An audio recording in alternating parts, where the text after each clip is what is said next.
What's up YouTube, Dale here from Zephyr, and today I am bringing you an update to my most favourite deck from the 5Ds era, and that is of course Synchrons. Now this is a pure Synchron build. This does not use the adventure package, but I will explain what I have chosen to use instead and why I have chosen not to use the adventure build itself.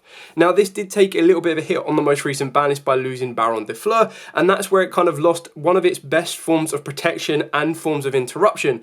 However, the deck can still perform, it just utilises Crystal Wing a lot more consistently, and it does also need to be utilising Axel Stardust in order to get into your junk speeder to make it unaffected, and that's just going to be able to how you're going to be able to produce more monsters on the board and be able to kind of get around all of the 15 hand traps that we are currently running, along with another engine in the main deck which is going to help you protect. So with all of that out of the way, please smash that like button, hit that notification bell and subscribe so you don't miss out on any more upcoming content.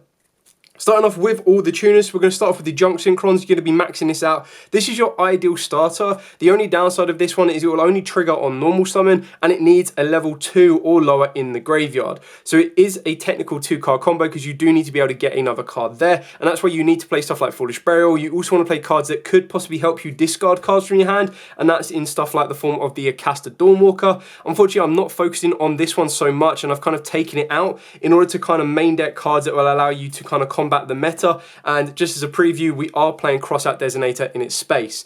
I'll talk a little bit more about this, but this is kind of the space of the adventure package, and the reason that I've chosen to play this instead of the adventure package is that I feel the adventure package runs into all of the hand traps rather than trying to stop them, and I feel that Crossout can be quite effective in multiple matchups, not just one of them ones where you're able to resolve the adventure package. Yes, it does give you some non-tuners, which is really important for the deck, but I felt that Crossout gave you a bit more of a balance. Rather than trying to stop one hand trap at a specific point, you actually had the ability to stop a hand trap that you felt was going to end your turn.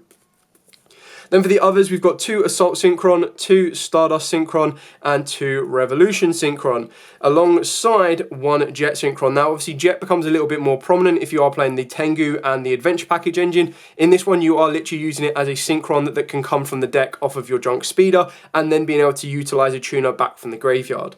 One of the things you need to be very careful of is this deck has no issue with the amount of tuners it plays, but it does with the amount of non-tuners. So if you are looking at kind of changing out a tuner for something else, one you can swap out will be the Hop Ear Squadron. And the reason I play this is I actually really do quite like the ability, and that's what the normal playstyle for me for this deck is now going to be, is that I want to drop a Satellite Warrior on my opponent during their turn where at all I possibly can. And Hop Ear can help you do that because you can search Hop Ear off of your Cupid pitch.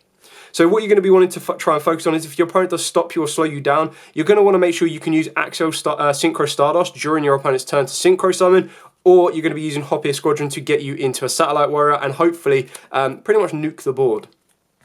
The last Synchron that we are playing is, of course, the Wheel Synchron itself. So this is, again, in a pure Synchron version, you can quite get a lot of benefit from it as it is a level 5. There are a couple of different options where you can utilize this with a Dark in order to get you a Chaos Angel. And when your deck is all Synchros, being able to make a Chaos Angel with Light and Dark protection pretty much makes as many of your Synchros unaffected as possible. Now, I am not playing the Bestial Dispatter in the main deck. This is something that you can look into choosing as another option for a Synchro level 10. I feel that it gets a little bit more consistent if you do decide to play the Bestials in this deck. However, I do feel it is a little bit more complex to get that non-tuner dragon on the board in order to kind of get to everything you need to go. Now, of course, you can use Stardust Dragon with a level 2 tuner, which is pretty much how you're going to be able to get it off the back of the Axel Synchro, but you do need to kind of play around with it a little bit more, and I just didn't feel that it was as consistent. But like I said, it can all come down to personal preference in order to get you where you need to go and your particular build. For the non-tuners, we are only playing a small amount of them, and that is triple Junk Converter. Ultimately, this with a discard, it gets you into your Junk Warrior, and then your Junk Warrior can bring back the Converter. The issue with that is that this is going to get you instantly into a Synchro level 5, which isn't the end of the world, but you kind of want to make sure that when you're making your Junk Speeder, you're trying to make it with an element of chain blocking in play, or you're trying to make it in the ability to make it unaffected. So that's something you want to kind of juggle around with. But this card is absolutely must, that non-tuner ability of it, and then the fact that it lets you target a tuner in your graveyard and special summon it in defense gives you that chain block ability and everything else with it. Another one that can give you that chain block ability is triple Doppel Warrior, and then of course the 1 Stardust Trail. Now, you need to be very careful on this one because the way you're going to be playing this more times than not is you're going to want to make sure that you are utilizing its effect. And what I mean by that is you're utilizing it as being used as synchro material for a warrior, synchron, or a Stardust synchro monster, so that you can spawn that token. The idea with this particular deck is you're going to want to utilize your Doppel Warriors and your Trails in order to keep spawning you those tokens, so that you've got those non-tuners on the board. Obviously, in the Adventure Package version, you're going to end up having the token. You could also have the War Enchantress, and sometimes you can even have the Griffin Rider that can help you out, and your normal summon of being Reborn Tengu. So it's really important on kind of cards like that in order to keep floating you a non-tuner. In this version, you're going to need to rely on the tokens more times than not. Moving on to the spells, of course, we've got triple tuning, so add a Synchron monster from the deck to the hand and then mill a card, specifically a Synchron tuner. So again, you have even more access to your tuners, less access to your non-tuners, and that's where you've got to try and find that perfect balance for you. The exact same can be said for the Synchron Overtake. Now, at this exact moment in time, the deck list is a 41 card list. I wanted to try and keep it as close to 40 as I possibly could without splashing in additional engines, because obviously there are ways of playing this with Runics, there's ways of playing this with the Wanted engine as well, Bestials like I've already mentioned. Heck, you could even really spice in the Horus engine if you wanted to.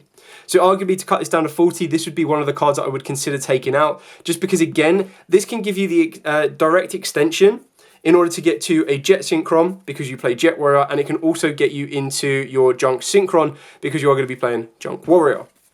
Now, both of that is kind of good with what you want it to do, because it's basically just another form of extension. If your opponent is trying to stop you getting to your tuners, it's a way of getting a tuner to the board or just searching it out if you need to.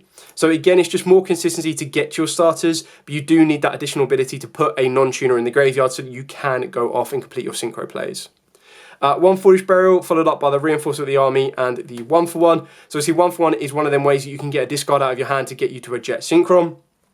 Yes, of course, it becomes a little less effective because you don't play as many level 1s in this particular build. You're literally only playing the Jet Synchron, so you're technically playing two versions of it, but you could cut it out completely. Again, it is another one that comes down to personal preference, and if you really want to be taking this down to a 40-card deck, it's just trying to show you a couple of different options that you can utilize, just because you're kind of looking for cards that are either going to allow you to keep playing through multiple hand traps that are being used in the format right now, or cards that are going to allow you to kind of dodge certain hand traps that your opponent feels, oh, if I hand trap now, that's game over, but you're playing one-off power cards like 1-for-1, Reinforcement of the Army, and Foolish Burial, and of course Call by the Grave in order to do that. There's a reason that these cards in the game are limited to one, and that is because they are incredibly powerful. The last spell that we are playing is the 1 Stardust Illumination. This is obviously your Foolish Burial for Stardust, but it can also be, and a lot of people forget this, a special summon from the deck. So you send a Stardust monster from the deck to the grave, or if you control a Stardust Dragon or a Synchro monster that mentions it, you can special summon it instead. So that's really important in order to, when you are controlling either the Stardust Dragon or the Axe of Stardust, to get you a direct access to the trail from the deck. And when you're doing something like that, you're ultimately being able to use it twice, because you'll be able to summon it from the deck as using it as a non-tuner level 4, Synchro off, and then of course you get to spawn out a token because you've used it ideally with a level 1 to get you into something along the lines of your Excel Synchron, and then that of course will allow you to manipulate levels with the tokens so that you can then sync into anything you want. And that's where the extra deck comes into quite fun, to be honest, because you have a lot of flexibility depending on your playstyle, whether you want to be defensive, whether you want to be aggressive, whether you have a particular card that could be useful in a particular format. So Shen Shen, for example, if your opponent cannot play with the graveyard, without the graveyard, then obviously you can make that card. You've got Crocosaur, which will give you more forms of interruption as well as a bit of draw power, so it really is up to you. Then, of course, for the hand trap lineup. Now, the hand trap lineup, I've gone with 2 Ashes, 2 Ogres, triple Imperm, followed up by triple Crossout Designator. Obviously, this is the flexible engine, and what I mean by that is this can be your defensive engine if you want to play the Adventure Package. So you've got your 3 Riot, your 2-3 Water Enchantress, then of course you've got your Griffin Rider, your Draco back, and then if you wanted to, you've got the Illegal Knight you could play in. I felt that this version was probably the best one because it allowed you to play the main hand traps of the format, and you could consider stuff like Triple Tactics Talents if you wanted to as well. So you've got the flexibility to play it into different options should you wish. It really is up to you. I would also consider playing 1 Triple Tactics Talents just as a last minute kind of card, but then I felt that at 1 it's probably not worth it. You're probably going to want to be looking at playing it at 2 if anything else. If you're desperate for a non-tuner, you can also consider, like I said, Caliglo Claw Crow, got triple C's, and then it really is up to you. You can also consider the Synchron Carrier, but I felt it was a little bit less effective for what I was trying to get it to do. Reborn Tengu is a great option for you as well. It really comes down to your playstyle. Jester Comfort is another one of my personal favourites. I really do like this just because you just keep summon it from the hand. As long as you can only control one of it, but you can just keep summoning and summoning and summoning. So that's it for the entire main deck. I believe it's 40 or 41 cards. I might have taken out a card right at the last minute and changed it back to 40. But the idea is you have flexibility. Nothing is set in stone. You can play around with the Synchron ratios as well. If you wanted to play one assault instead of 2, you could do. I feel the only ones that are really non-negotiable in the pure Synchron version is your Junk and your Stardust. I feel you definitely need 2 Stardust for a bit of the grind game and everything else. So moving on to the extra deck, we'll go for the level 10s down. So obviously you've got your Aggressor in the form of Satellite Warrior. So this is great for going second to clear a board off. But like I said, you do want to focus on cards that allow you to synchro during your opponent's turn in the form of the Axel that will allow you to pretty much, and the Hopper Squadron, to disrupt your opponent. The one issue with this deck is it is an all or nothing cannon. And what I mean by that is you're ideally through your plays wanting to end your board, going through the majority, if not all of your extra deck. So you are literally, after getting some draws with your TG Hyper Librarian, putting everything on the board and saying, come at me, break it, you'll probably win. But it is a very tough board to try and break. For the other level 10, we are playing the Chaos Angel. This one, again, I believe it gets more consistent if you do decide to play the Bestials. But then if you do decide to play the Bestials, you'll be focusing on more level 10s in the form of the Bestial Dispatter as well. And if you wanted to focus on more of being able to synchro during your opponent's turn, you can also consider Riser. Neither of these are actually in the profile, but they're just different options that you can consider if you have access to them. Your ideal defensive play that you're going to want to be making sure you make off of the back of your Junk Speeder alongside your Junk Synchron is going to be your Crystal Wing, because that's going to give you your protection from Nibiru. And you kind of want to put your opponent in a position where it's like, okay, you Nibiru me here, I still have all my Recursion from the graveyard, I've still got my Stardust play, I've still got my Revolution Synchron play, I've still got more that I can make and go from there. Then of course we've got the 1 Omega. You don't have to play this, but I actually do really like this to be able to recycle my Stardust from the graveyard and the trail from the from the Banish Zone. Can be really, really helpful. That's where Bestial Dispatter can come into it if you want to go down more of a hand rip route, because you'd make Dispatter and then Dispatter would allow you to go, okay, make a Mega, banish it, rip one from your opponent's hand, bring it back. But I feel at that point you're pretty much building more towards a more win con, or some more because the idea is that if you've got to a point where you've got Dispatter and Omega, the cards you're ripping from your opponent aren't going to be that effective unless they are playing a go second board breaking deck, which more times than not, even when you look at Tenpai right now, most of those cards are going to be hand trapped anyway. And the 2 cards that you do rip may not be as effective as you might think. So you're better off playing it a bit more defensively, holding back some resource, being able to make some of your own boards, back row balance with the hand traps and everything else in between. Then of course you've got your Stardust and your Axel, so Axel into Stardust. And what a lot of people forget about this is when you do tribute this off to special summon out your Stardust Dragon, it then immediately allows you to synchro summon using monsters you control. It doesn't have to use Stardust Dragon.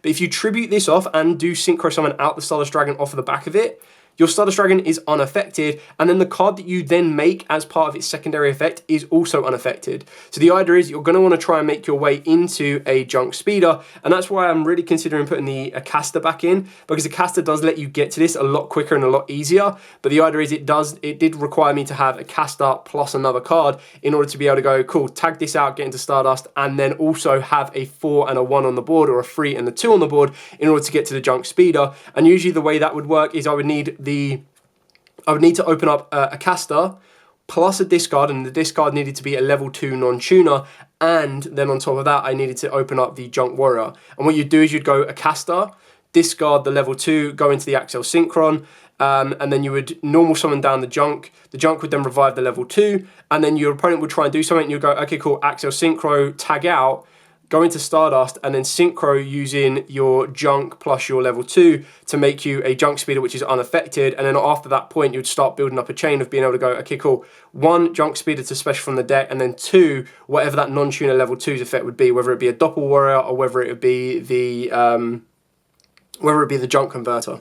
So it was a little bit specific, but I am highly considering putting the Acasta back in. It's just something that I'm playing around with right now in order to keep the space for the Crossout Designator play. For the level 6, I've gone with the Charge Warrior, so I try to make most of the extra deck cards the non-tuners. Yes, of course, you can play Coral Dragon in this spot, but you kind of want these to be the non-tuners because, like I've said, you're playing so many tuners in the main deck, you've got to try and get the balance right, and being able to utilize non-tuners from the extra deck can be more helpful than you know. Plus, the draw on summon can be very important. Jet Warrior, arguably again, this one could be taken out. This is a spot for your Dispatter or of course your Shooting Riser. The only reason this is in here is because it lists Jet Synchron, so you can get it to summon out from the deck, but this is completely flexible, it's up to you. TG Hyper Librarian, I'm waiting for my quarter century to turn up because it's only like £3 and it completes the set. Along with a quarter century Crystal Wing that I'm also waiting on. But the idea is your Librarian, you make it early doors. This is your greedy route, and what I mean by that is if your opponent hasn't hand trapped you at any point, you can kind of assume that they don't have hand traps ready to go. So you just go, okay, cool, make Librarian, and you'll go, cool, Synchro, Librarian, draw, draw, draw, draw, draw, and you basically get through all of your extenders, all of your board, you've got all of the hand traps that you can draw into, which I feel is the additional benefit of not playing the adventure package, because more of the adventure package becomes dead, whereas if I'm drawing into stuff like crossouts, I've got more forms of interruption. If I'm drawing into imperms, if I'm drawing into ogres, if I'm drawing into ashes, yes, of course, the more that I draw, the more of those hand traps I draw, the less effective the crossout will be, but it's still giving me more hand traps that even if my opponent does nuke my entire board, as long as I've held back a little bit of resource, I'll be able to interrupt them with the hand traps and then still proceed to build the board back up, because if they break that board and you haven't gone into Satellite Warrior, you're then just going to go into Satellite Warrior during your next turn, and then that would be your OTK enabler. Junk Warrior, again, the only reason this is in here because it lists Junk Synchron, so you probably don't really want 2 of these because it does take up a bit of space in the extra deck, and they're not really being summoned. Like, I mean, technically you could summon them, but you're probably only going to want one or the other. This is probably a bit more effective in the adventure package engine, which is why you might want to consider putting in a Riser if you want to synchro during your opponent's turn more often, or of course you can also consider the Desert Locust. But then I'd probably say that the next one that would be more consistent to go in would be the Dispatter, and that's when I might consider Bestials more for the side deck than anything else.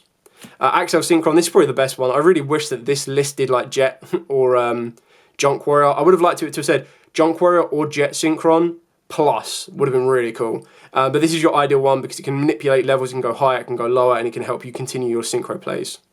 Herald of the Arc Light, just an incredibly good level 4 synchro that has that banish effect that you do need to remember, but also allows you to have an Omni Negate on the board. Cupid Pitch, pretty much in here for a bit of burn damage, for time con, and also the ability to search out your Hoppier Squadron, as well as manipulating levels. And then, of course, you've got your Celestial Double Star Shaman. This one can very easily be the level 3 mecha, but the idea behind this one is this one just gives you the ability, when it's synchro summoned, you get to special summon up to 4 level 2 non-tuner monsters from your hand and or graveyard in defense. So this is a way of how you're going to be able to get your Doppel Warrior to the board, and it can also help you get your Junk Converter to the board as well. And it is a tuner, so this plus one of those can get you into a Herald of the Arc Light, and all you need is another tuner. But again, you could very easily use this plus a level 2 as a non-tuner to get you into the Cupid Pitch, and then the Cupid Pitch can then adapt its level. So straight away from a Double Star Shaman, which is obviously 2 level 1s, which will be a token that you would have already got access to, plus something like a Jet Synchron that obviously can be used twice in the turn because you can use it off of the summon, and then you can also use it by bringing it back from the graveyard via its own effect. So you've got lots to kind of play around with. Now, I'm not saying that this is the best Synchro build ever made. This is just a pure Synchron build that has been able to be utilized to its max potential with what it currently has, keeping it pure. Now, obviously, if you want to start putting in your adventure packages, if you want to start putting in your runic packages, or of course the wanted packages, then by all means you can do so, and that's where you'd probably look at changing up the ratios a little bit. I do really enjoy this deck. I do feel that it's not the right format for it because the 15 hand traps does make it a little bit more awkward to play.